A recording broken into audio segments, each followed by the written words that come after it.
l'innovateur, effectivement, ce n'est pas uniquement l'expression d'une idée, c'est le souci d'en voir la traduction, et si possible, la traduction avec une perspective de réussite déjà quelque peu consolidée. Deuxièmement, c'est une idée au service d'une action qui s'exprime par une entreprise, donc il y a un lien entre la notion d'innovation et de création d'entreprise. Donc, Jean-Louis Schmittelin a créé, depuis déjà un certain nombre d'années, l'entreprise Parsis, et en 1991, et plus récemment, il a créé Parsis Télémédecine.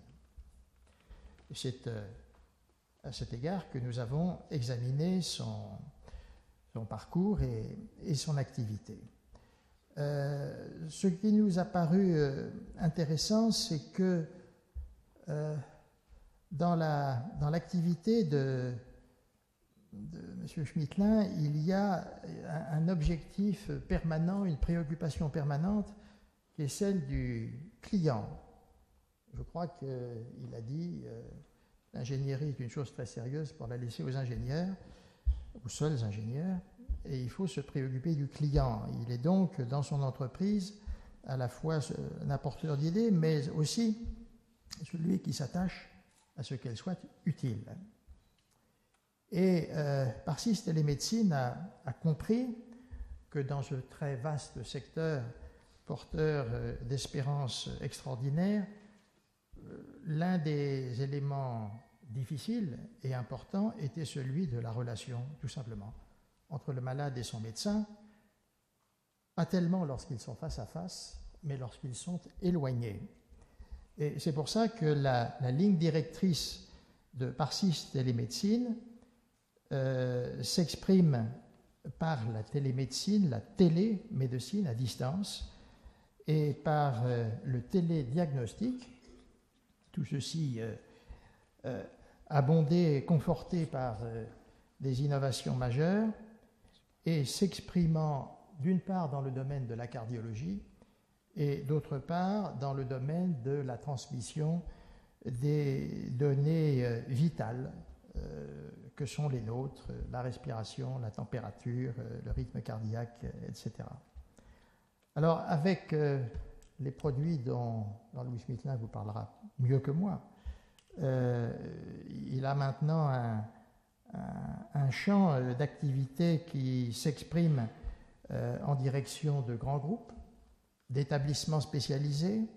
Et je pense qu'il y a en particulier des établissements pour personnes âgées qui peuvent mériter des surveillances parfois à distance tout à fait particulières, et bien sûr des professionnels de la santé, parmi lesquels les médecins urgentistes, médecins du travail également. Voilà, et cette activité, elle est française, elle est nationale, mais elle aussi, elle est internationale, puisque Parsis Télémédecine exporte et commence à asseoir sa présence dans un certain nombre de pays. J'ai noté en particulier une action en Arabie Saoudite.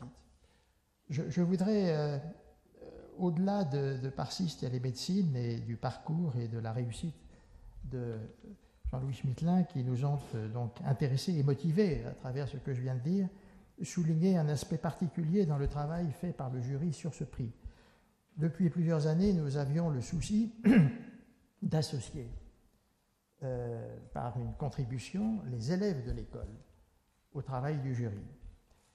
Et nous avions fait une première approche l'an dernier qui avait été intéressante, mais pas encore suffisamment conclusive. Et cette année, je dois dire que 3 élèves ont assuré un parcours par le contact avec une dizaine d'entreprises et la transmission de dossiers, d'analyses, d'expertises, descriptifs, qui ont prodigieusement aidé le jury dans son travail et lui ont apporté une matière première de choix. C'est le jury qui a fait le choix, ce n'est pas les élèves, mais nous l'avons fait à partir des bases qu'ils ont bien voulu nous fournir.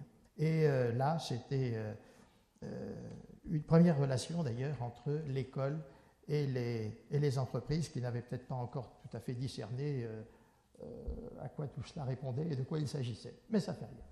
Voilà, je voulais adresser non seulement ce petit clin d'œil, mais ce remerciement particulier aux élèves et à l'école, à ceux qui les ont entourés à propos de ce prix d'innovateur, mais les premières félicitations allant naturellement aux lauréats. Très